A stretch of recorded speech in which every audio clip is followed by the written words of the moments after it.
guys are just sitting and not saying anything, waiting for the music. Well, we're thinking of what it's open. Hello out there to all of our listeners, our loyal hyenas, our matriarchy. We got a good friend. He's a good friend now. He's a good friend of ours because he gives us money. Gives us money. Money buys friends. I need all the friends I can get, so I got to spend a lot of money to have friends. It's Mr. James Altucher, everyone. He's here, and he's here to buy the Tim Dillon episode He's in cash. He's here to buy the Tim Dillon episode. He doesn't know that yet, but we got guys through that door that have fucking guns and knives, and they'll hold your family at gunpoint if you don't buy the episode right now. Hey, take my family. You could just have them. So I've got 5 kids. They're for sale. So you could just have them. You got 5 kids? 5 kids. Well, 2 and 3. Nice. So, all right, because you told us on your podcast. Right. Nice blended family. Yeah. That's the beautiful thing. When you do podcasts so close together, like we just did his and now he's doing ours, we got to really struggle to remember if we talked about that. Right. Yeah. We're going to be like, We'll just repeat. Yeah, we'll just repeat it. No big deal. Right. But James Altucher's here. James Altucher, who when Ruth Bader Ginsburg dies, he's going to play her in the movie. That's what he's going to do. Yeah. I'd have to you could get a little Yeah. notorious Your RBG. wife's laughing too hard. Your wife's going to get disciplined. Don't laugh. The Bader Ginsburg joke, babe. Hey, so we do RBG role play all the time, so it That's fits what right it in. is. So, That's hot. Yeah. That's hot role play right there. That's hot. Yeah. Stick a gavel in my ass. I love how there's always like an article about her and about how healthy she is. Yeah, and you see her, she's kind of mummified already. Literally, I think that somebody unzips her out of a duffel bag every day and puts a robe on her and just Well, puts her they're out just there. trying to hold on to this to some sort of balance or liberal skew on the Supreme Court. They're just they're propping her up and keeping her alive. I think it's going to be like Weekend at Bernie's, but with her. When with she her. goes down, Well- they're just going to prop her up and pretend she's still alive, just so abortion remains illegal. Or legal. I actually have money on her death. But I have money on her staying alive long enough for Stephen Breyer to die first. So he's the other Supreme Court justice in his 80s, and I got 13-1 odds that Stephen Breyer would die before RBG. I'll take that bet. I'll take that bet too. I mean, she will not die. She won't die. She's not gonna die. And I love they show those videos like she's still working out, and it's just like her with a toothpick going like, yeah. It's like, wow, No, she looks great. Wait, I've never seen her actually move. Are you sure they don't just put the weight in her arm and freeze her in that level? I think it's a stop animation, actually. Yeah, where they her head's gonna fall off. She's like that parrot from Dumb and Dumber. They have to tape her head on. I'm telling you, they're keeping her alive. Like they're doing whatever magical kind of thing that those elite people know about. Keeping her alive. They're keeping. It's the same thing that Dick Cheney's taking. I mean, that motherfucker won't die either. There's some evidence actually. There's research that if you take fecal matter from a young, shit from a young person and feed it to an older person, with rats, the rats live longer. So they're testing it out with humans. Interesting. Is that true? Yeah, it's totally true. That's all these people are researching this. Yeah. So maybe all the poop is fascinating. We need to do an episode on poop. The thing. I mean, ancient people would liquefy their poop and drink it. Like it's a whole thing. My dog eats it. And your dog's smart. I got to get some kids over my house to shit on the floor and then have him eat it. My dog will live forever. And look at how smart your dog is. Your dog's black and it lives in Westchester. The dog's black. It's a black person that made it to Westchester. That shit, man. My dog made it all the way up there. Wait, by the way, we're having an ongoing argument in my house. I want to run my fingers through your hair. We're having an argument in my house about what Wei Zhongjin means. Okay. Does it mean be careful? No. Okay. Her theory is this means be careful. You want to explain it or you want me to explain it? I want to say it, but I also want to just give James respect because his wife is a piece. His wife's beautiful. You know that his wife is gorgeous. You know she came after the money. That's what everyone always says. That's what that woman looks like. I can't argue with it. I don't know. Yeah, she said. He said, "Hi, my name's James Altucher." She said, "I don't give a fuck what's your name. Just take me to Barney's." She said, "Ka-ching, I heard you on Tony Robbins podcast. You got money. Where's those bitcoins, motherfucker?" I don't even know where they are. I lost all my passwords. Yeah, I'm kidding. No, James, no way. Is he okay? No, he's all right. We never know. We don't know. We got a bet going that he's going to die live on the podcast. Yeah, I mean, sometimes we try not to be funny because he says, "Guys, I forgot my asthma inhaler." He's got asthma medication. He doesn't take it. You're not going to have a podcast if he goes. Yeah, he's not. If you start having an asthma attack, you're not going to survive by breathing into a bag of Arby's. Okay. Did you bring your asthma inhaler? He won't bring it. good. Oh, you have it? You have it. Good. Okay. Thank God. Okay. Yeah. So James, what and Mrs. James. So what? so Wei Xian, what it means to us. Well, first of all, what it actually means, what the name where it comes from, stems from, is he was an ancient eunuch in it's a person? BC China. Yeah, he was an ancient eunuch in some ancient Chinese emperor's harem. So we were just randomly talking about him in an episode, and our old sound guy Zach, who's been fired, it just happens. So Wait, your sound guy Zach's been fired? we got fired. Zach He ISIS? was Yes, a Muslim he's guy, gone. but now we replaced him with a Jew. Yeah. He's So the it's All just right. like the Jew. West All right. Bank. One for you. We'll do Yeah. We win. All right. Yeah, One back for you. Yeah. And you know what's even weirder is 3 jobs back for the Jews. yeah. Yeah. The weirdest Podcast part stuff. about it is they actually live 2 blocks from each other in Astoria. It's what it is. So Yeah. they have to pass each other when Zach is coming home from his temp job and he's going to Zach's old job. Yeah. That's Yeah. it's a strange moment that happens in Astoria once a week. Yeah. So Wei Shan, so he had played the name Wei Shanshin. We were trying to figure out how to say it. We were just doing a random episode about this guy, and then he played the pronunciation of it on a speaker, and we just started laughing at the way the robotic voice said Wei Shanshin. Yeah. So then it kind of just blossomed into any time really I would say something crazy and wild, we would hit the Wei Shanshin button because we just thought the pronunciation of the name was funny, and then it kind of morphed into now if we say anything that is we understand how crazy and out of bounds we were, we say the Wei Shanshin to like save us and let our fans know like, hey, we knew that was crossing It's the a line. character piece. We It's didn't a mean it. character Yeah. piece. Got it. It's Got a it. character piece and Wei Shanshin are synonyms. Yeah. Do you ever Same thing. do you ever like try to break the record of how many times that button's Oh, pressed? We may have done it last episode. did I it. came out swinging. Yeah. Well, last episode, I think we broke the record for the amount of content that had to be cackled out. Yeah. I remember another episode where at the beginning you broke the record. It was like 2 seconds in. And I got Wei Shanshin. It was Yeah. like that knockout of Jorge Masvidal when he just ran in and kneed Ben him, yeah. Askren Yeah. in the head. Yeah. It was like the quickest fucking knockout in Yeah. podcast history. But the good thing is for our Patreon fans, patreon.com/Bay Ridge Boys, for a certain tier, they can hear they can hear nothing, no edits, no Wei Shanshin. Oh no, I like the Wei Shangshan. Yeah, I like some people I love like it. the sound. Some people prefer it, and You should make T-shirts with the glossary like on the back, without naming the podcast. So this way, everyone will ask the people with the T-shirt, what does that mean? Where is that from? Yeah. And that's how word will Yep. spread. See why he has a hot wife now? Yeah. Kid's fucking screwed and he knows what's going on. Kid is- okay. So somebody write that down because that's the T-shirt we're selling.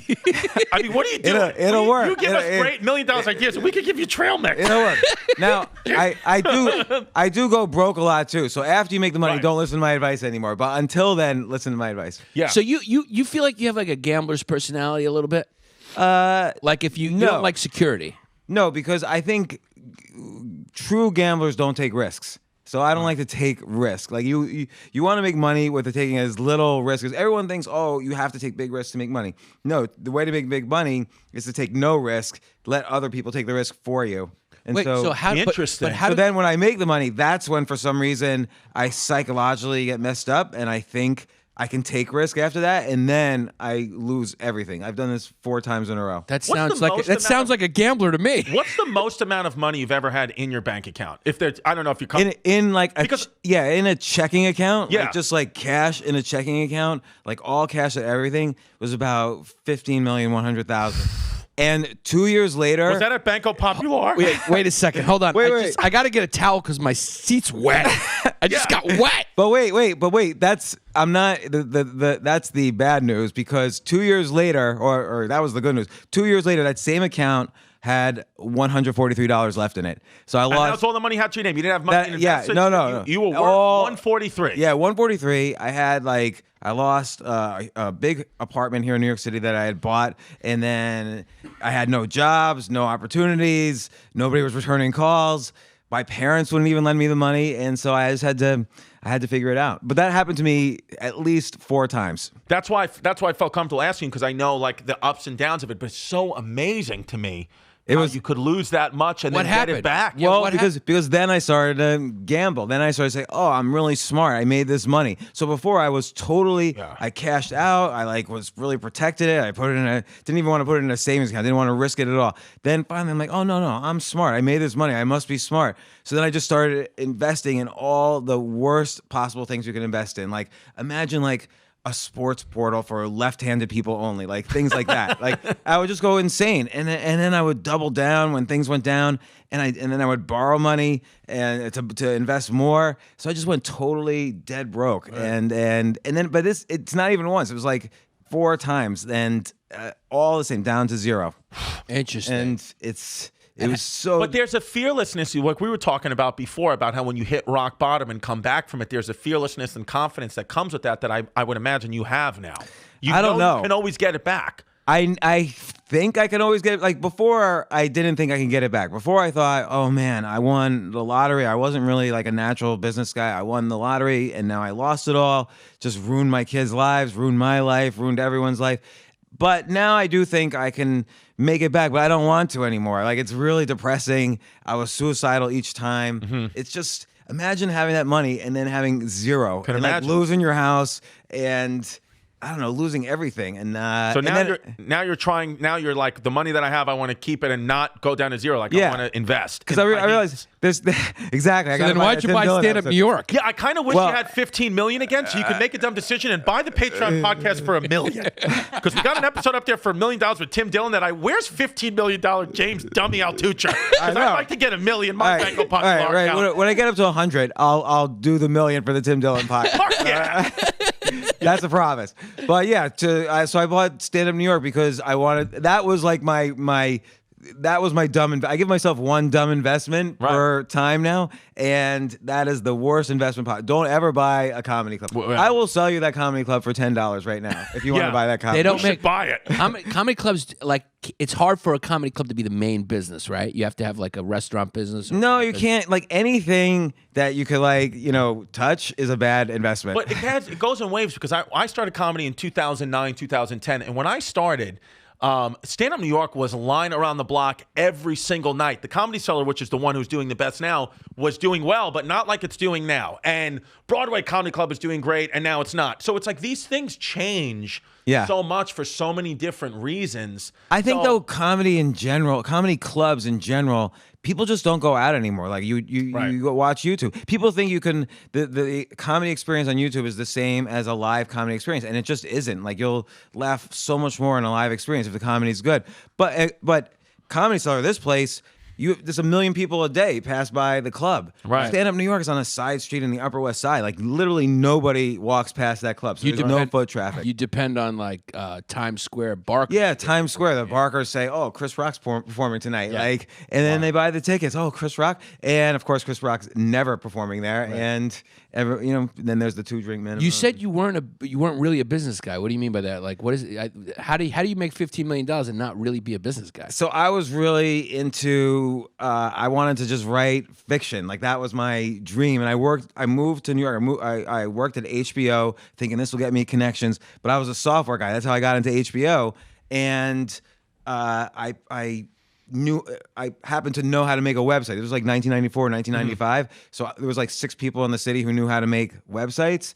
And so somebody asked me, can you build a website for me? So I made one website, then I made another. I ended up making you could probably tell a little by the way I look. I made the websites for every gangster rap record label. So like, really? Yeah, like The Source Magazine, Loud Records, Bad Boy Records, Death Row, Interscope, Jive. Like, I did all the Wu-Tang Clan's websites. So, wow. And then I did AmericanExpress.com, TimeWarner.com, ConEdison.com. That's so you made that. So I had a business, and I had this is the risk thing. I was so afraid that this business would fall apart, that everyone would think the internet would just disappear, that I kept my full-time job. I was making $40,000 a year at my full-time job at HBO. I kept that job for 18 months. American Express paid us $260,000 for their little website.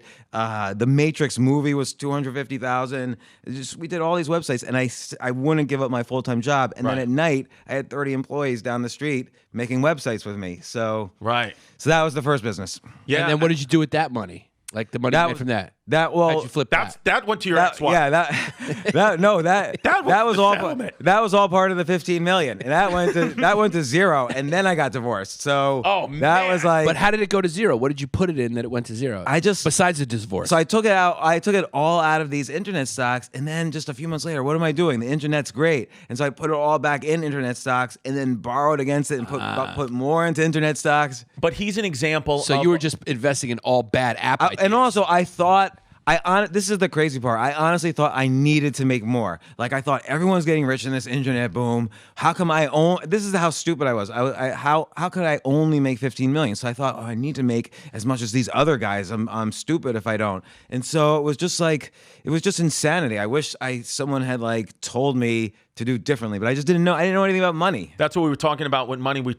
Episodes ago, eons ago, we talked about these guys. I forgot what their names were, but there was two multi-millionaires in Germany. One was like the richest man in Germany, or the second richest man in Germany, and the other one was like the third richest man or something like that. And they both had like hundreds of millions of dollars. And one guy, as he's like the last 10 years of his life, he wanted to just give his money away, like month by month, to people that needed. He was like, he gave some to his wife and kids. He's like, I just want to get rid of my money. Like, I felt like it was, my life, it was like ankle weights, and I just want to give it away. And he was so happy, and he like died with all these people around him. And he was a Nazi. Yeah, that's the part I was getting to. No, I'm kidding. So, and then the other guy, because of like differences in stocks or whatever, in just 1 month, went from being the second richest guy in Germany to like the fourth richest guy in Germany. So still worth hundreds of millions of dollars. And he jumped off the roof of a building and killed himself. Yeah. It was just money. It was like, you both had the same money. One guy was so happy to give it away, and you. Right. It's all mindset, because money, it doesn't mean you can't even spend that kind of money in a lifetime if you're a reasonable person. And so it doesn't matter how much you have after a certain amount. It doesn't matter. And yet people get like just so twisted. Is that what makes you lose it? Because the money is so much, it almost becomes meaningless. So what has meaning is the gamble, is the let me play the game. Let me put it back in, and I don't know what it is. Like, I was just, like, there's like 3 skills to money. There's making it, keeping it, growing it. So I had this making it ability, but I just couldn't keep it. Like, it was just insane how the ways I would lose money over the years. Can I tell you one story? Please. Yes. Tell them. So I was invested in this one company, and I was on the board, and then it went public. I had this stock worth $9 million. This was like the third or fourth time. And I was on the set of the TV show Billions, because I was like an advisor one of their seasons, and I get this call, hey, emergency board meeting in 10 minutes on the phone. And I figure, oh my gosh, this is going to be great. The company's getting acquired. I'm going to turn this 9 into 30. Who knows how much? And so I get on the board call, and the CEO says, listen, we have bad news. Our largest shareholder didn't tell us he owed $90 million to the IRS, which goes against our bank loan. So the bank's going to come over here, shut down the company, and split it off to all these other companies. So they literally shut down the company within hours of this news. The stock went from whatever to zero in a day. So the $9 million went to zero in a day, like just that day. And you had no hint that you had no idea. No idea. I thought the news was going to be good. Right. So I went from thinking like, oh my God, I'm going to be unimaginably rich, to, man, it happened to me again. I'm dirt poor. And because I had like all my money pretty much in that stock. And then I was in the middle of nowhere. Like, they were filming it was the very first episode ever filmed for Billions. So we were in the middle of New Jersey somewhere at Axe Capital, if you ever watched Billions. And I remember thinking, like, what am I going to do? Like, am I going to be able to be calm for the rest of today? Should I go home? So I just decided, you know what? I've been through this before. I'm just going to enjoy the day. I've never been on the set of a TV show like this before. I'm going to enjoy the day, think about this later. And that's what I did.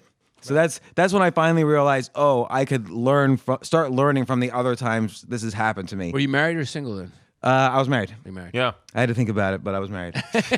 So not to her. That's a tough convo when you get home. Hey, honey, how was your day? I don't think it's $9 million. Yeah, we're broke. I don't think I told her.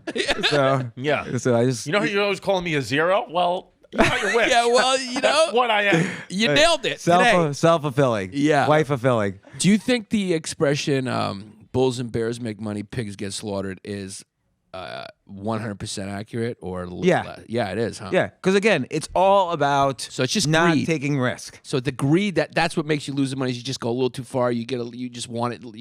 Yeah, like I could have sold that stock at any time. It was $9 million worth of stock. I could have sold it. Right. Instead, I was like, no. It's $1 billion in revenues. Like this is gonna go up more. And I wasn't making any sense at all. Like I was just every time this has happened to me, I've been totally crazy and irrational. Yeah. Like Sometimes you think I'm crazy, like when, like, because I've had situations where, like, my dad, like, I just don't trust you because of the way you look. Right. Because you look like you look German. Like, do you get a little nervous around that face? I know all you guys are itching already. I just don't like the way you look I at don't me. have a weapon. We all got eczema suddenly broke out everywhere. Yeah, because right here you got two Greeks. You went and you conquered us. You didn't do nice things to us, and then you got your main target over here. Yeah. And you keep looking at him like you're a painter, and you put on one coat, and you're looking at him like you missed the spot. Did anybody want to play soccer? James, give me your head. That's what makes me uncomfortable. Yeah. Stop looking at him like he's a missed spot that you missed in a painted room. But my what was I forgot what I was asking. Yeah, you forgot what you were asking because I just revealed your true intention. Your dad. My dad would take, like money from me. It was like really like hard. I was, first started like I don't make anywhere near fucking, you guys like you make, but I made real good money from what my family is. And, like my dad would take it from me or like other family members would take it from me. And like Yannis, and I would just be like, that sucks, but whatever. And Yannis would be like, I can't fucking believe, how are you standing right now? Like I'd be dead on the floor. This happened to me. And I was like, I don't know, man. It's money. I feel like I'll get it back somehow, or if I don't want that to rule my life, the money. So it wasn't the money part that made me think that. It was the emotional part. Oh, right. Yeah. Well, that's because I'm dead inside German. Exactly. You really... My ancestors have done way worse. Yeah, I mean... you really shake off that. You really walk that off. When it comes to money, I just have never been the guy that like wants to nickel and dime himself. Like, I mean, I need to make money. I have a daughter to feed, but I mean, I'm like that as well. First off, if you do anything at all related to comedy, you're not in it for the money. Like maybe you are in the long run. There's guys who make, like Sebastian Maniscalco makes whatever, 20 million a year, but the other 5,000 people don't. Right. So it's just, or if you're doing a podcast, Joe Rogan maybe gets rich off of a podcast, but that's about it. Right. And almost everything I do is never for the money. The only times I've been really, really unhappy is when I did things just for the money. Interesting. Wow, So, that's interesting. Like when I worked for a while because I wanted to make that first batch back, I figured, okay, I'm going to figure out this investing thing out. So I went full force into it, but I hated it and I was doing well at it, but I was just I was depressed for like 12 years. Like until I stopped doing it, I was just depressed the entire time. Let me ask you a question, because you're a guy who's done so many different things. Do you think a person can truly do something well that they don't love? No, I don't think so. I think you have to be obsessed with something. Like think about it. How many shows a week? When you were like in years 1 through 5 or 3 through 6, how many shows a week were you doing stand-up comedy? I was doing like when open mics when I first started. My goal would always be do 50 shows a month. Yeah, 50 shows a month. That's a lot. Right, Yeah. so you had to be. If you weren't obsessed with it, you couldn't do that. No, you would be, because each show you kind of have to like think about it for an hour or two. You prepare, and then afterwards you round up. So it's like a 3-hour thing each show. So that's miserable if you hate it. And so that's what I would do basically for 12 years. And I was running a hedge fund. It was just awful. But starting around 2010, I only would do things I enjoy doing. Right. So that was my rule, which most things don't make any money. Do you understand what a hedge fund is? A hedge fund? Because I still have no idea. It's basically people Sonic give you has money something to do with and it. you can invest it however you want. So it's basically you guys just take rich people's money and invest it. So it's like a money manager for like billionaires. Yeah, and then you can take a percentage fee. So money managers usually can't take a fee. A hedge fund manager can take like 20% of the profits go to me. So is it like so you're a stockbroker? No. It's like just people give money. It goes in the account, one big account, not like a stockbroker. It's like all dealing with all these different accounts, and they can't see what I do. I can do whatever. That's what Madoff was doing. That's why he was a criminal, because nobody could see what he was doing. So he basically stole it all. Why would anyone trust complete strangers to do that with their money without any oversight on where the money's going? So I actually let people have oversight. Like I let them actually view everything I did. So total transparency.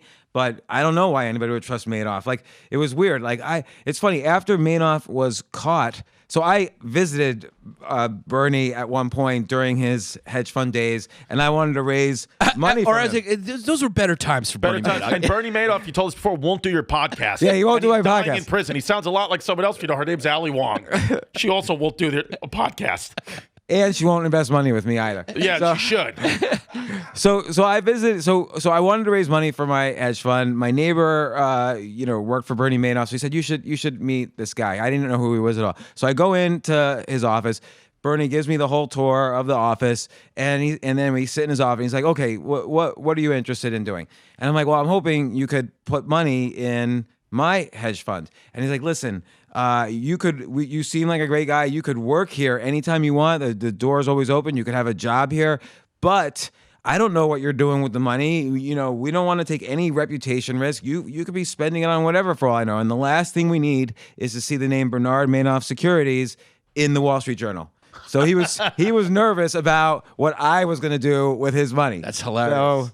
So ain't that the pot calling the kettle a thief? So then I left the building, and I was really depressed because I figured, well, if he's not going to invest with me, and supposedly he had $60 billion under management, I'm never going to be able to really get this business going. So I actually quit doing that business because of that meeting. That's wild. Wow.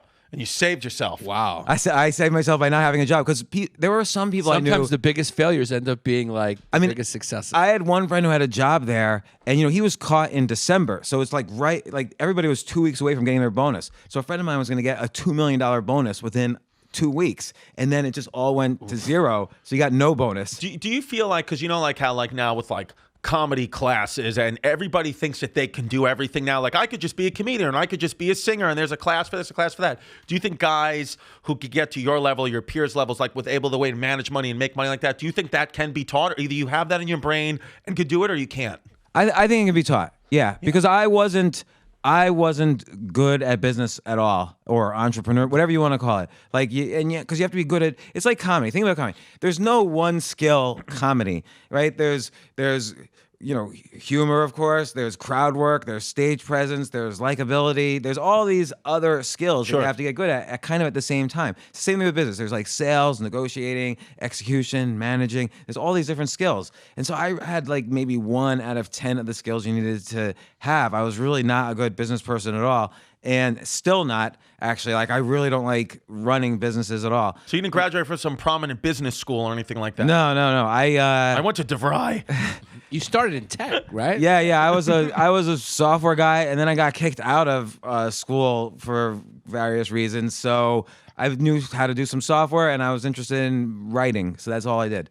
And then I snuck in the back door at HBO, where I was a junior programmer, and then on the side I was doing AmericanExpress.com. But then also I was just pitching TV shows to HBO nonstop the whole time I was there. So I was always juggling a bunch of different things instead of I never once focused on the business. So what's the thing you love? The thing with businesses, by the way, is that your employees end up having sex with each other, and it's just It's really true. That is, how do you deal with that? Yeah.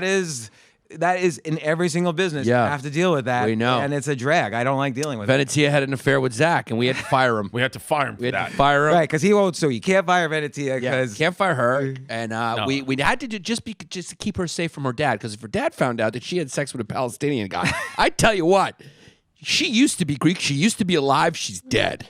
Yeah, it's an honor kill is what we call it in our town. It's called village justice. Yeah. That's what it is. So you do so many things. What would be the thing you would say is the thing you love then? I like podcasting and I like writing. Right. And Right. past 5 or 6 years, not 15 times a week, but I've been doing maybe 5 to 10 times a week stand up. And I know you say, "Oh, everybody thinks they're going to be a comedian," and I agree with you. Everyone says that, but for 6 years, I've been going up 10 times a week when I can, and tried it, giving it a try. Put the time in. Yeah, I'm going up. We never have a problem. I think any comedian, no matter how funny or not funny you are, I think other stand-ups specifically, I can't speak for the improv world or the sketch world, but stand-ups, as long as you're putting the work in and not stealing jokes, everybody respects and supports you. Everybody. I don't even care. I think if you can make it work, make it work. Make See, it work somehow. I have no goal with it. I just like you guys when you started. I'm guessing it just is really fun when Yeah. it works. It's really miserable. This is like money too. It's like investing too. It's really great when it works, and it's the worst when it doesn't work. And it's like managing those emotions is part of the skill as well. Like if you bomb one day or the audience is just silent or whatever, you can't get depressed about it. You just have to like move forward. No. Well, that's why I like the road too. Like when it, especially with stand up, when it takes a little bit longer to hit your goals, it's better because it's like, you can come out, like a lot of people come out, they have a hot podcast and it's great because it's the thing that sells so many tickets now and for so many different reasons. And then they could just go start touring live with stand up and they don't they'll just go right to a theater and then they don't appreciate like how beautiful that is, because we were sitting dying at these funny bones in the middle of the country for years and years and years. And just now can we get to the point 10, 12, 15 years later where we can go and do these theaters and sell the tickets. Well, and you've done theaters in New York City, right, with the podcast. You did Gramercy Theater, yeah. But have you thought about going on tour with the podcast? Yeah, we're going to start doing it. Because you could probably do theaters all over with the podcast. We're gonna take a swing at it. I think we'll time it for the fall, right when Trump wins. We'll follow his campaign. Celebrate. Well, we should just campaign. We should just go wherever he's campaigning. We should just go do a podcast. Go on the tour. Yeah. The Trump tour. The Trump 2020 tour. I mean, Then the team would be like, I'm not going. Yeah, but you know what the funny thing is from business, talking about business. Well, there was what was it? David Foster Wallace. He had a great quote. He killed himself, but it just most geniuses do. Most geniuses do. James Altucher's only got a little bit left. It's what it is. James Altucher's smart. here for a good time, not a long time. If you Google though, I want to die. I'm probably like third or fourth on Google ranking. Like I used to be first, and then enough people who actually were suicidal complained. Right. And so it's someone at Google told me this is the only time they manually changed the algorithm. They put the National Suicide Prevention Hotline first, and so I was bumped down to second, and now I'm like, I don't know, either fourth, fifth, or on the second page. We'll get you back up there, baby. Yeah, I want to die. Let's make a movement. Let's get it. Hashtag. I think one of the quotes I remember he said that I always found fascinating. That I always remember is like, "Ironies abound as ironies do when cash and art do lunch." It's like reconciling your art with the marketplace is always like, it's always a challenge. It's always like it changes the art, right? It's like Van Gogh. Like if you're a great artist, usually you're not great at business. Because when you become great at business, it compromises the art. So it's this kind of like constant paradox. I think that's right, because you can't really be authentic if you're so focused on business, because you have to pander.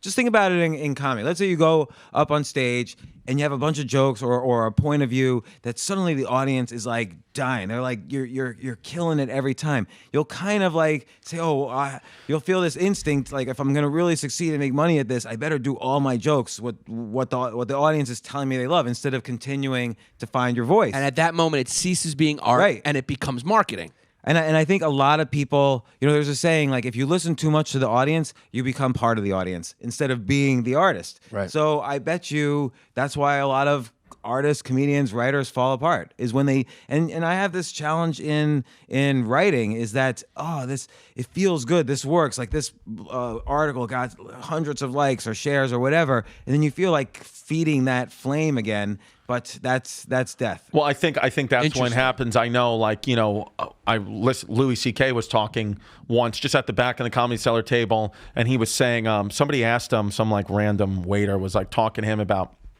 ticket sales and what's going on in his career, and he said, and he just pulled out his dick. And just pulled out his dick and started jerking off. I was like, yeah. I was making French fries at that table. So. Yeah. I'll listen to what you got to say, but just let me get a little more comfortable. Yeah. So he said that he really he became like Louis and became the comedian that he is when he just started performing for him and not the audience. He said, once I started doing this every night just for me, and he said, because he used to respond to people's emails and used to tell, I don't think that joke is funny, I don't think that's funny. He would be like, what do you think? And try to negotiate, because he was like, I would go into the impression that every single person, any advice is good advice and your grandmother could have your next tagline. He was like, and then I just realized that's not true. I'm the artist for me, and I'm just, are you okay? Yeah. What's going on? Do you want to step outside? Do you need a water? I mean, are you all right for real? All right, but you're safe, right? I'm safe. Okay, good. I'm gonna use my inhaler. Okay, go use your inhaler out there, because all right. But if you're gonna go, what did you notice? He just started snorting, and but he's okay though. Look, see, he's okay. Yeah. Okay, he's okay. He's okay. I know when He Mike's did just fall down the stairs. He did right just when fall you down the said stairs. that, Yeah. I mean, we're a podcast that just we need just doesn't we matter. need nets. 'Cause the thing we is- need to do this show with nets. Because the thing is, because now we're just in a world. It's like, what do we do here? It's like, do we just let him go outside and do that, or do we hide his inhaler and we let the Patreon fans know we're gonna have a death coming? And do we just say, listen, for $5,000 right now, you can watch somebody suffocate? No, I'm kidding. That was a joke. That was just a joke. Yeah. He's fine, Mike. No, I looked over and he looked like Baby Yoda, so I didn't know what was happening. You heard him snort? I heard him snort, and I was like, "Did you hear him snort?" So I didn't. But how were you able? I'm very impressed by your. I'm a caring kid. Your keen hearing, because how were you able to decipher whether it was a regular breathe or snort? Because that's how he sounds when he breathes. Because I'm 90% plant-based. I'm 90% plant-based, 10% gay. Yeah, that's what it is. Right. So I got plants fueling my brain, and I'm also I got a homosexual wavelength flowing. So I'm listening to his breaths because I'm right now I'm into the way men breathe. Right. So right. Okay. That makes sense. And I'm fueled by cauliflower. Yeah. You're plant-based right now. But if we hear a thump, we should go investigate. Yeah. But also get the Instagram live going. Yeah, exactly. Get the camera going and go investigate. No, I'm kidding. Is he okay? Yeah. He'll be fine. Yeah.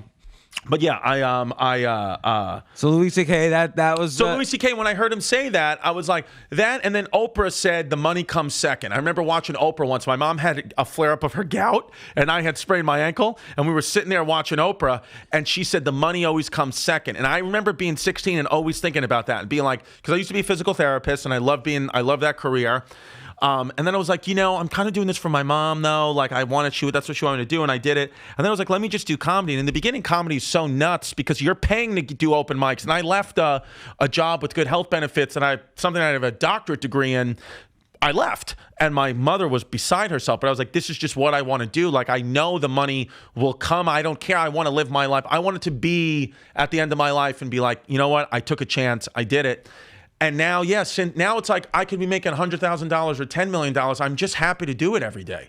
Like, I'm happy to be doing this. You get to do what you love and get paid for it. That's it. There's nothing really could be better. Like it's not like you're gonna have a second lifetime where you could do what you love. No, it's just this one. Every single day of my life now, since 2013. Number one, two things. I've never looked at the clock. Ever since doing this, you could be like, we're going to do 6 hours of podcasting. I would just be in with you. I'm not looking like, know that. And every day of my life feels like a Sunday afternoon. The days are meaningless. It's truly a meaningless thing. Does it really feel like a Sunday afternoon? Because you'd be in church. Sunday afternoon, yeah. Because then I'd be getting pounded by Lutheran. Father Bill. Yeah. So it feels like a little bit better of a Sunday. Saturday at 2. Saturday at 2. Yeah. But having a child now, it's like that's what I want my daughter's life to be. Because my mother, great person, worked every day in a job she hated as an HR manager, and then only realized when she retired 2 years ago how much she hated. And she's like, I feel like I wasted so much time. And how much money she gave to people for taxes. Right, and how much money, for welfare. How much money she had to give to the good for nothings. Well, think about all of our parents.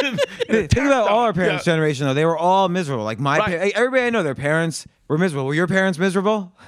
No, are they? They did well. They're good. They're second generation. Vanity was born and raised on the Upper West Side, bitch. Yeah, all right. Things are cool. Woke and dope. Things are cool. Yeah, the only problem cool. was like when Zabar's fucking closed on that day that I needed to go shopping. Yeah. But my that was grandparents, they worked, they struggled, but they made something of themselves. But it's like interesting because like when you become a parent, like as you are, it's like you just want, like I just really truly want my kid to do better than me. She doesn't have to be a comedian, of course, but it's like I don't want her to settle for anything other than my life feels like a Sunday afternoon and days of the week don't matter. I know you have to work jobs you don't like and eventually to get there. I'm aware of that, but it's like that's what I want for her. So I don't know whatever she wants to choose, but I want to make sure she gets that from me before her mother kills me in a domestic dispute. The problem is I think there's a little too much of that going on. Yeah, that's it's always on the border. Like, how much do you put boundaries around the kid, and how much do you kind of let them go free and support whatever they do? There's a little too much of like everyone wanting to do it specifically what they want. It's like, guy,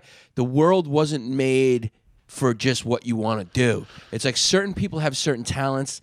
It's like, look, if you have a curiosity, go do it. And if you're good at something, that's great. But it's like, don't hear someone else's story and go like, well, he did it, I should do it. Because like the truth is, you have to have some smarts, some talent to be able to do it. And I don't think there's any shame to just working a normal job. Well, no, there's not. But that's why. But that's why when I was getting my doctorate degree, when I was in my 20s, and I remember, because we're not happy either. Right. Nobody's happy. Yeah, but you're just a negative guy. Huh? You're just a negative guy honest. that's tough to be around. We're doing great. I think Mike excused himself because you're negative energy. I mean, you're killing Mike with your negativity. I think what you're doing is making other people feel bad about not fucking leaving their job and going to become a comedian. No. Here's the truth: most people can't become comedians. I'm aware of that. Yeah, but I mean, you fucking look like Clark Kent. You think that helps a little bit? And you look like a bald boy that's transitioning into a bald girl.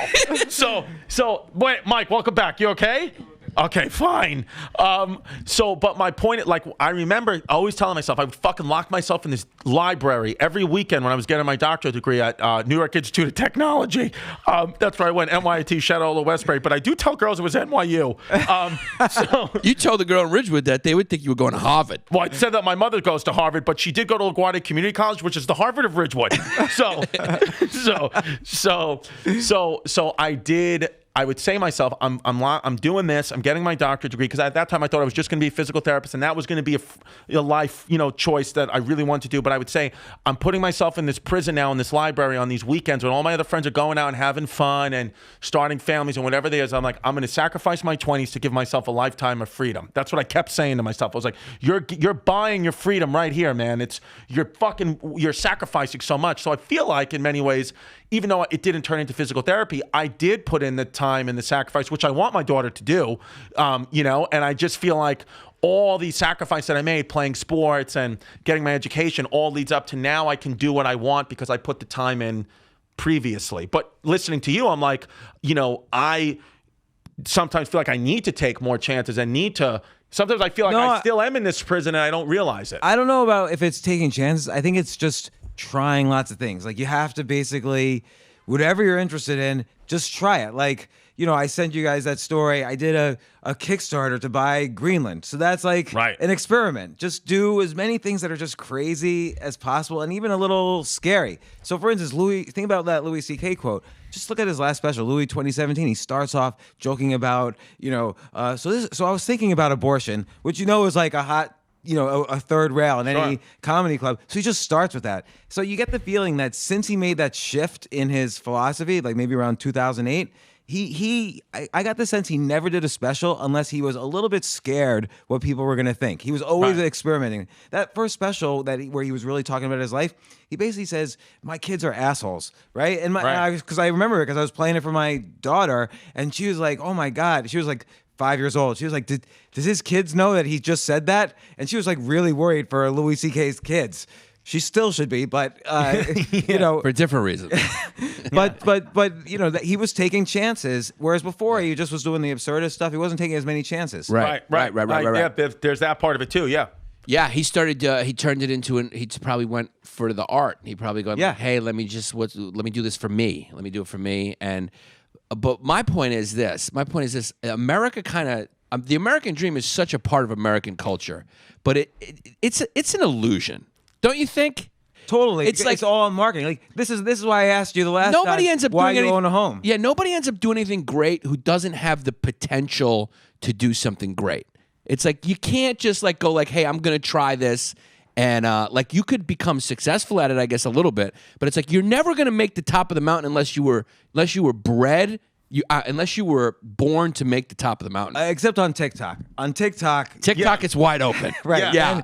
Anything goes. That's a fucking crapshoot. Yeah, but I think that's what it is. Like, Malcolm Gladwell, that book, The Outliers, like he talks so much about when you were born, what if these guys were born just a year before, a year after, the life would have changed. So it's like now, if you're coming into your late teens, 20s, 30s, it's like the internet and podcasting, if this is your ability, that 20, 30 years ago, we would be nothing. Right. I'm happy to be born now because at least we have a shot at this. We may not become the biggest that ever did it, but I just hate that there's this American thing that we frown upon people.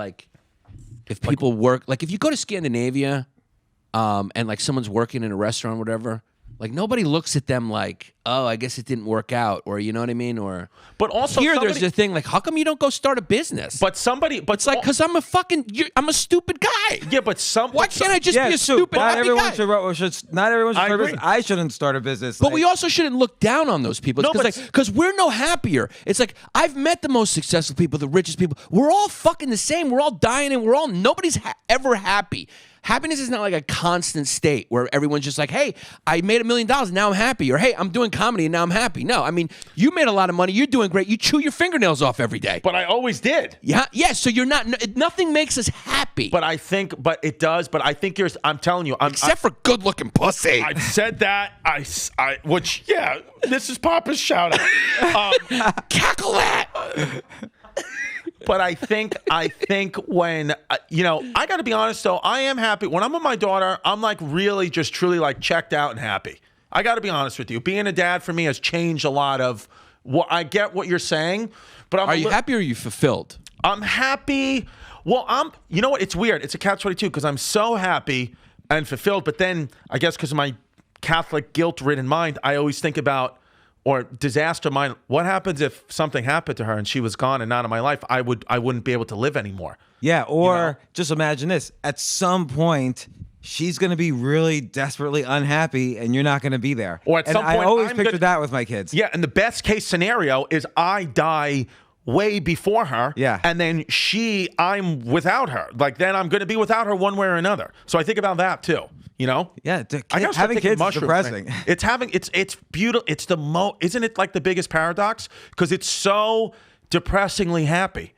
I don't know. Like when I first had kids, that's when this period when I was going broke also. And everyone kept telling me, oh, spend time with your kids. It'll make you feel better.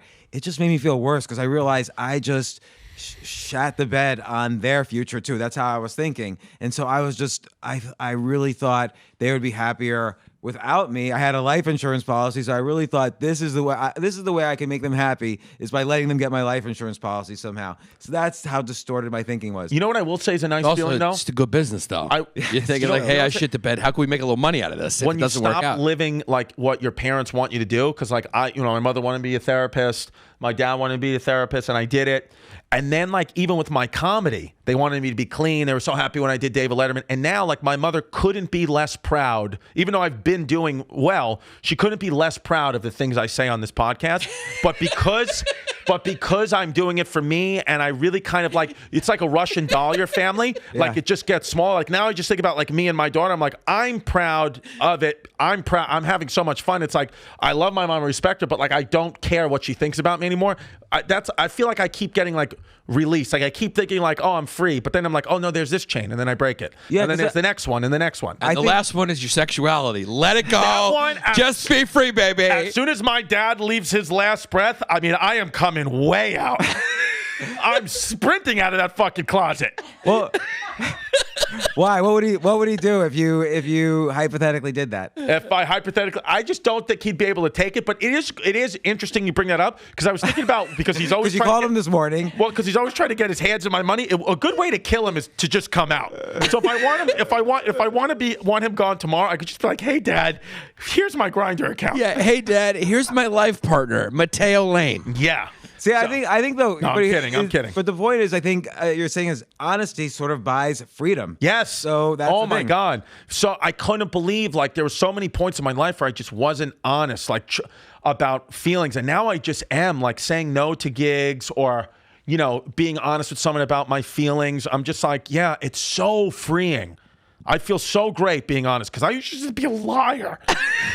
Well, or you would just not say things. Like you would be clean instead of saying what you really wanted to say. And like everything changes. So suddenly some people hate you who used to like you. So you get new fans over here, but some people who used to always like you start to hate you. And just everything changes, but it kind of gets better. You know what it is? Bill Cosby, for whatever, he said something too that I saw once. He said I don't know what the key to success is, but I'm sure the key to failure is trying to please everyone. Yeah. So I was like, wow. That's a little weird coming from a guy who consciously made his comedy as appealing to the most amount of people possible. Of course. I mean, he was as vanilla as you get. It's the same thing it's the same thing that people who are racist, they want to fuck the people they hate. It's all the bullshit in the mind. Yeah, but I think there is a certain peace that comes with that because when you're You're a piece. thank you.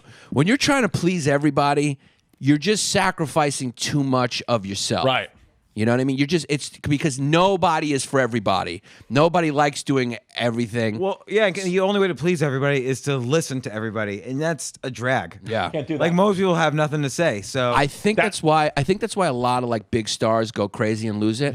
Like Jim Carrey, you see these guys because in order to become that level of famous, Right. you have to be the perfect person for so many different people. Good call. That eventually you forget who you really are because you've created this person that's perfect for a plethora of different people, and you're not you anymore. So that you're like, who am I? And then you lose your mind and you fucking reject it all and you go live in the woods and you try to blow up a building in Oklahoma City. It's just what it is. That's just what you do. Or you fucking paint all day and say you're happy. Jim Carrey's out of his mind. He's out of his mind. Yeah. But he's like, I feel like that comes with being a genius too, though. And you just start to snap. Yeah, but I think what he says is true. I think you become a character because you have to be famous for so many people, which is what's very liberating about this era right now is you don't have to be famous for everyone. You can be niche, man. You can be famous for the people who accept you for you, which is exhilarating. You can basically be a gay artist, but not be gay, just gay for yourself. Yeah. I'm like, you know who I am? Because people are like,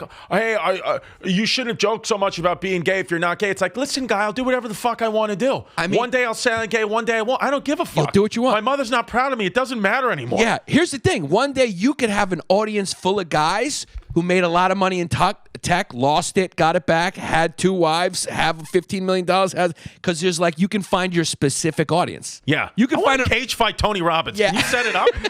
So he's your friend, right? Yeah. How big is he in person?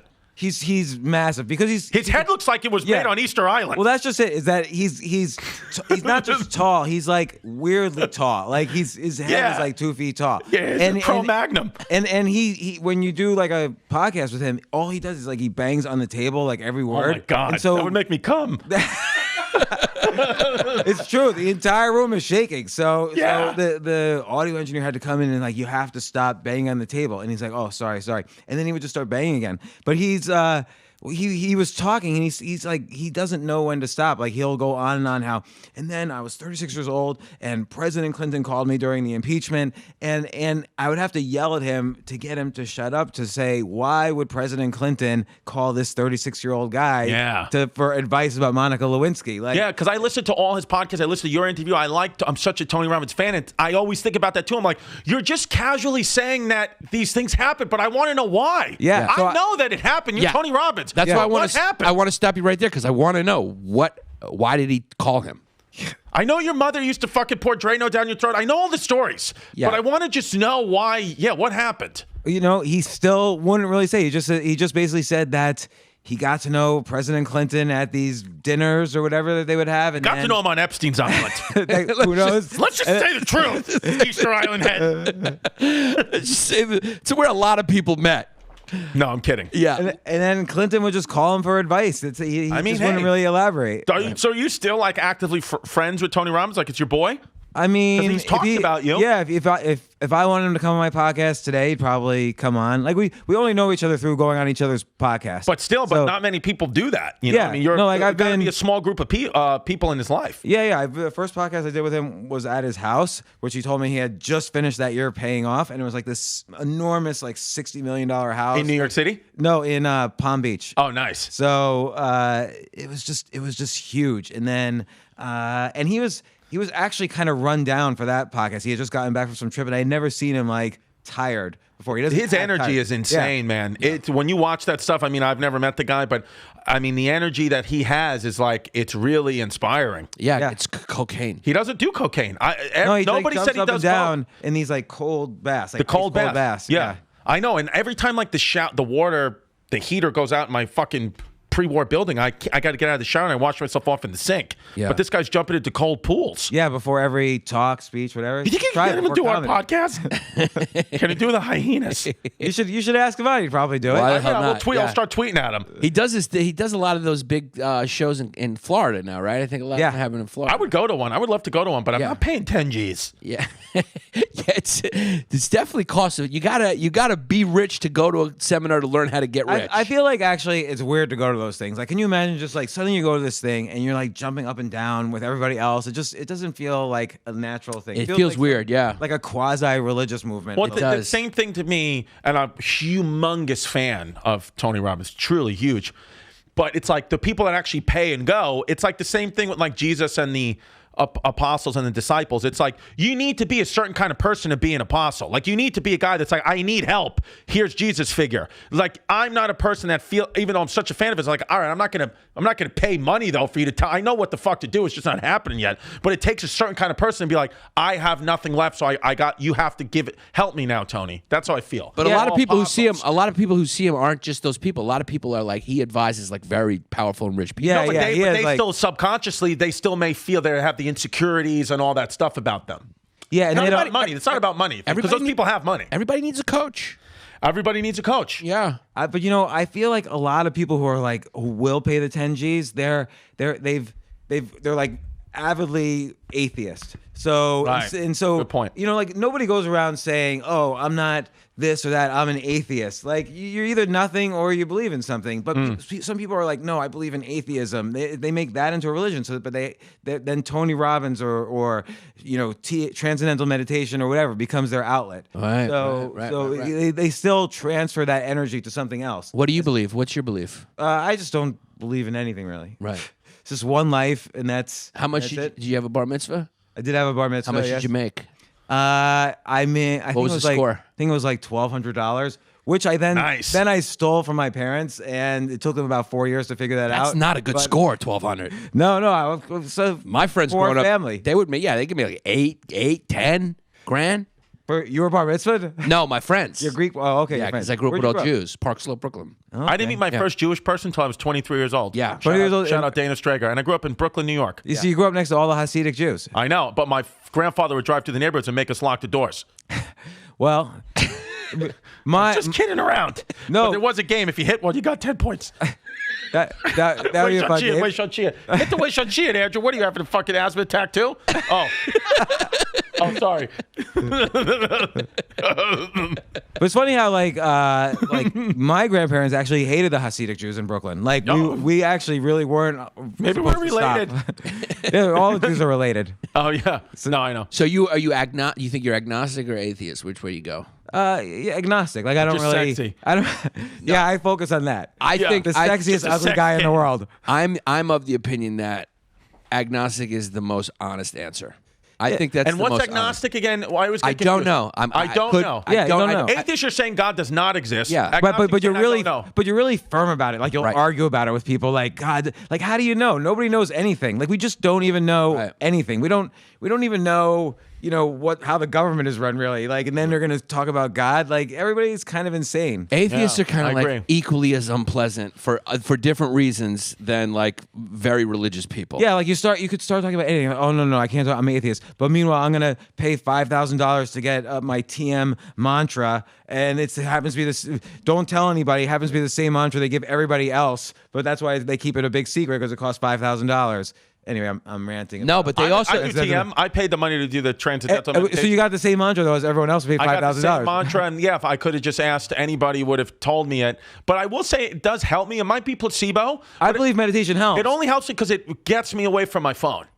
I agree, but I have a thing about TM, like meditation. You could just sit down and meditate. You don't have to join an organization or subscribe to this one particular practice that costs money. Like sitting down and like thinking or not thinking or whatever doesn't have to cost $5,000. Prayer is meditation. Right, I mean, exactly. Yeah. You don't pay money to pray. So no, I mean, well, the Catholic Church you do. You pay with a lot of things to the Catholic Church. You pay with money and you pay with your childhood. Yeah. Well, and Jews pay. You have to buy tickets for the religious holidays. I know. Smart screwed in at all times. Smart screwed in kids. Well, can we talk about Greenland quick? Because I just want to know, because you do have the Kickstarter for Greenland, which is still active? No.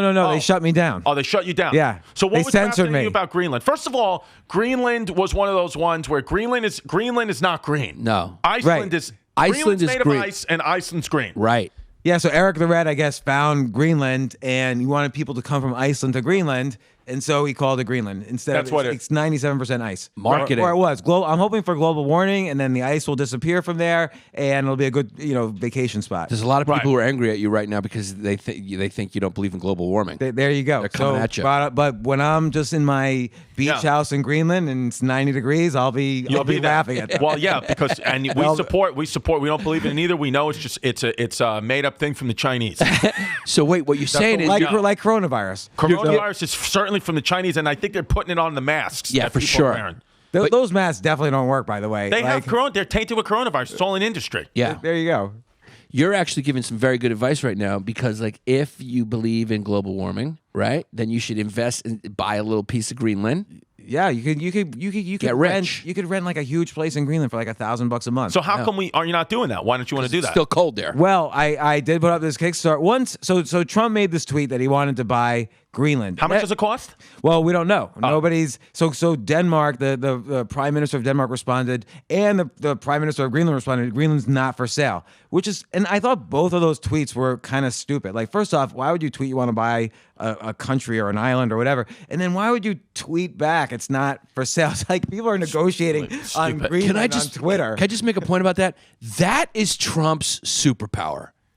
That is his superpower. Yeah. Like that he could tweet and get the entire world to respond. And they just play his game. Yeah. Like you're tweeting back thinking you're owning him, but you've entered into the arena in which he's fighting. Yeah. And you can't win that game because he's just better at it than you. Yeah. You know what I mean? Like, your point is absolutely valid. Why the fuck would you respond to such a fucking asinine thing? Like, once you respond to Trump, you've lost. Yeah, literally, I think the Queen of Denmark even tweeted back. Like, it was insane. So I figured, okay, what is going on here? So I looked it up a little bit, and I guess Greenland is the second largest producer after China of these things called rare earth minerals, which is all your iPhones, all your batteries, the entire electric grid is powered by these elements that you could only get from China. And then I learned, and also Greenland. Wow. And so China, if they get really upset at us, they could say, no, we're cutting off the supply. So that's why Trump wants to buy Greenland.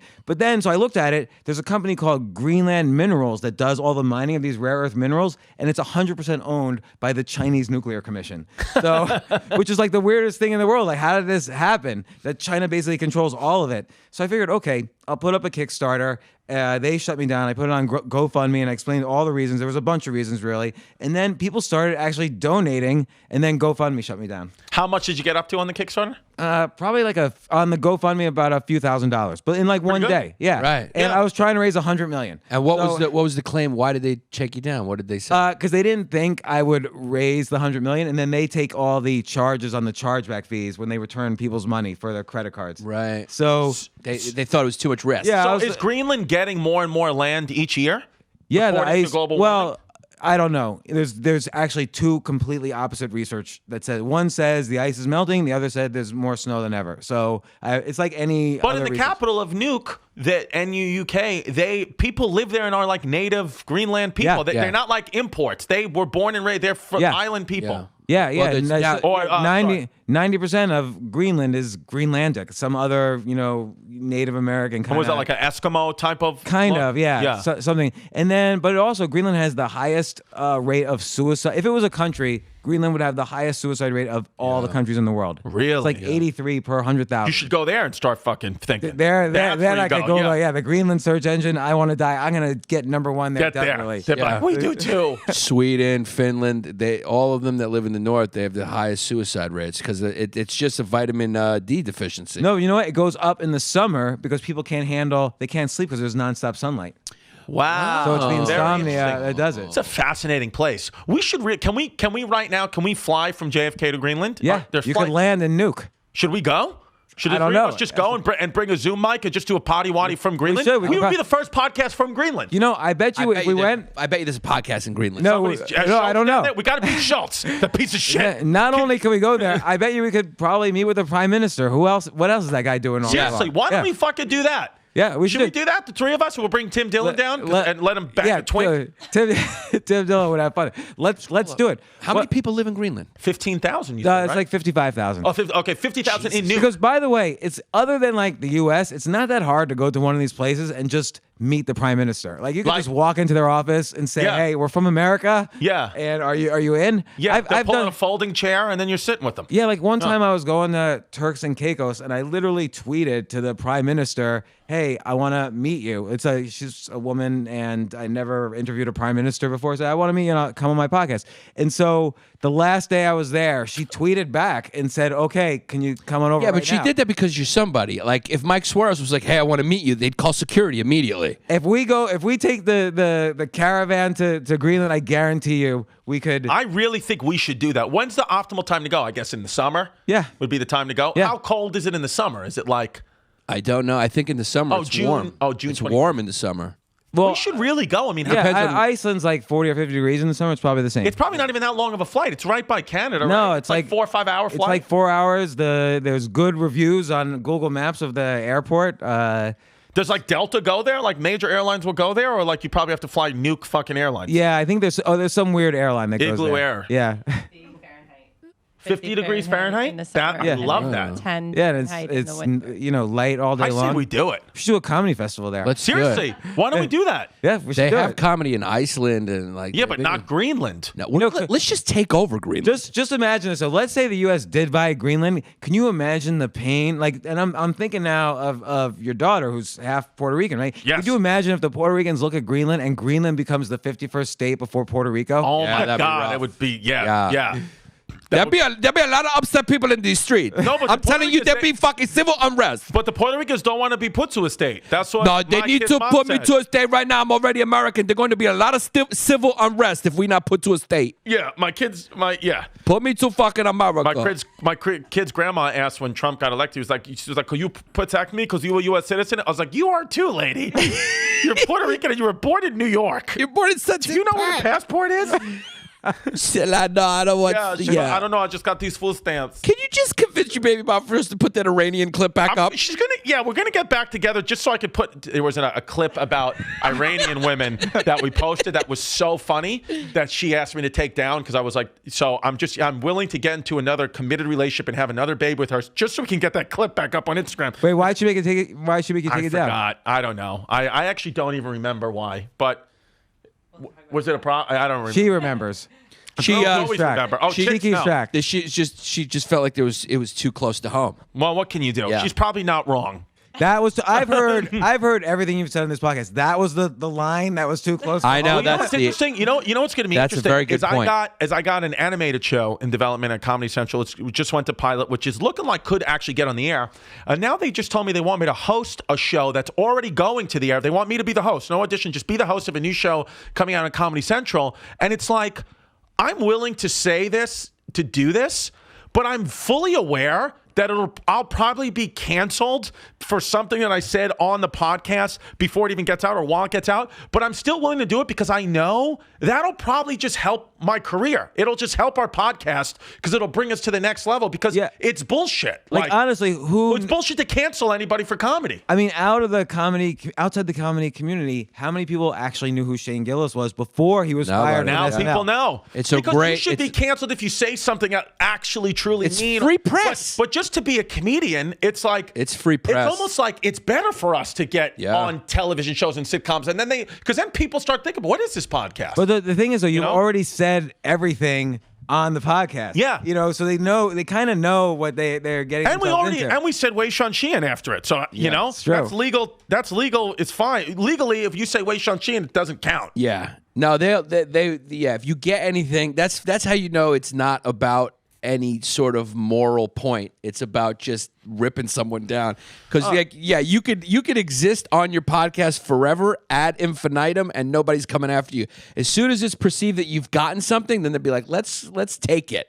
Let's find something to take it. And it's funny because everyone else before the comedy world was already canceled. Like you either were polarized or canceled before the comedy. Now they're kind of figuring, oh, we can't let this happen. The comedians have this open voice that nobody questions. We got to start canceling the comedians because everybody else has already been canceled. Right. Everyone else has been through it. Right. So like if you were Tony Robbins and you said something 5 years ago, they would have canceled you. They did try to cancel him. Yeah. Right. So or even articles I wrote like 8-9 years ago, somebody would say something and then suddenly suddenly I would lose like 500,000 readers over one thing or another. It's just something you said. or I would get death threats, like just the worst stuff, and it'd be like nothing. But now they finally are attacking comedy because you're like the last frontier. Yep. Of canceling. It's I think right at the end of a civilization crashing, that's probably one of the last waves. Which is fine. Yeah. Like everybody always says, like, we got to protect culture for the next generation, for our grandkids. Why? Like, what's so great about human beings? I say this is what we do. I think we should euthanasia the planet. Because, look, we're going to die anyway, right? Like, eventually the sun's going to explode. So we all know we're all dying. We know the planet's dying. We know the universe is expanding into probably nothing eventually. So why don't we just Dr. Kevorkian this thing? Why don't we take our fate into our own hands and just nuke ourselves? Like, have a That's mass... what we're doing with the coronavirus. We have a mass suicide. And we all hold hands... Like fucking, like a Jim Jones, but for the planet. We all hold hands. We all kind of breathe in coronavirus. And we just go in at the same time singing We Are the World. And we just say, fuck you to this whole thing. Well, I just want to go to Greenland first. But why not just enjoy it while it lasts? Like my kids say to me, "Oh, don't you care about our grandchildren?" And I'm like, "Not really. Like I'm never gonna know them. Well, I care about you, but I'm not as punk rock. That's why." Right there, you go. I mean, having a mass suicide the world over is fucking punk rock. I'm down to do the mass suicide. I just want to get two things off. I want to go to Greenland, and I want to get that post-op pussy. That's what I want to do. So you guys let me go to Greenland and Thailand in one trip. Would you be willing to pay for a sex change if I wanted to get one? I don't think so. Patreon level. Yeah, that might be. But I will pay for the trip to Greenland. That's what I'll do. Nice. So now here, let's do the Greenland thing. We really should. Seriously, us, Schultze and Tim Dillon. Let's do that. Right. Let's do it. And by the way, I think we're all mispronouncing Greenland anyway, so we might as well just go and be as annoying as possible in Greenland. Yeah. I want your business opinion on this. Do you think somebody will buy the Tim Dillon episode eventually? For $1 million on Patreon.com. Do you think it's ever possible? Patreon.com/BayRidgeBoys, 1 mil. Not you. I'm just saying, do you think there's a conceivable scenario where the value of it is deemed enough that someone buys it? Yeah, because think where's Tim Dillon going to be in 10 years? All right, dead. Everyone, dead in a plate of fucking mac and cheese. So one way or the other, if he's dead, then the last remaining comedy he has that people haven't seen is going to increase in value. Right. Or if he's alive and his career shoots up as it's doing right now, it's going to increase in value. Either way, imagine if you had like Jim Carrey from like 1980 saying something outrageous. That might, someone might pay for that. That's smart. James, you're absolutely right. You're confident somebody will buy this eventually. Well, the two may not reasons be tomorrow. May not be tomorrow. The two reasons he gave were just very cogent. I see what he said. What's going to happen? Somebody's going to want to buy it when that amount of money is still meaningful, but we don't need it like we need it now. Yeah, we already have exploded by then. Like, I don't fucking take the money. Exactly. We'll just give it for free. Yeah. Yeah, well, then you might get canceled from your show, but I don't know what's on the video. You're gonna have to. Well, we can let you listen to it. On the jet to Greenland. We're gonna have a great private idea. viewing. If you pay for the flight, that's what we'll do. That's what we'll pump in. And I'll make sure. And I don't know this. I'll make sure we'll get the Prime Minister of Greenland on your podcast as well. Yeah, I'll pay for the hotel. I know a girl out there in Greenland. I'll tell you this about the Tim Dillon episode. It was the funny. It might have been the funniest episode we ever did. And just think how wild this podcast is. We decided we couldn't release it. So if anyone ever does buy it, I think it is worth the hype. I mean, some of you guys call me Chrissy SS, and we still couldn't release the Tim Dillon podcast. And it was organic. It wasn't planned. So, it was just something that happened organically where we got to a point where we were like, we can't put this out. So, it's kind of like a baseball card. Maybe if we wait like 50 years. Yeah, it's a collectible. Yeah, it's a collectible. How much content is Tim Dillon going to put out? This is value. That's true. Value. All right. It's supply James, and demand. Yeah. Thank you so much. Of course, at James Altucher, which you guys hear on this podcast every single episode. Anything else, James? No, I'm just happy to come back on mine. Yes. Love to. Let's hang out. Will you come back on ours? This was so much fun. Absolutely. Yeah. Beautiful. Mrs. James Altucher, thank you for listening. I appreciate it. I hope he gets a blowy tonight. I hope so too. We'll see. Yeah, going to Cincinnati. I'm dragging her to Cincinnati tomorrow for Go Bananas. She's like, wow, she's soaked. Yeah, she's going. This isn't what I signed up for. Yeah, she goes, I told you had millions of dollars, guy. You taking me to Go Bananas? You're making jokes in a basement in Cincinnati. That's what's happening. It's gonna be great. Have you been out there to that club before? One of the best clubs in the country. I've never been there. Who you bringing to work with you? What you see? Tony Woods. Oh, Tony Woods. Yeah. So he's bringing me. So, Oh, he's bringing you. Okay. Yeah, Okay. and then we're going to Amsterdam. So Right, and you family Yeah, going? yeah, everybody Beautiful, going. man. Yeah. Tony That's Woods, awesome. legend, man. Tony Woods, true legend. All right, thanks guys so much.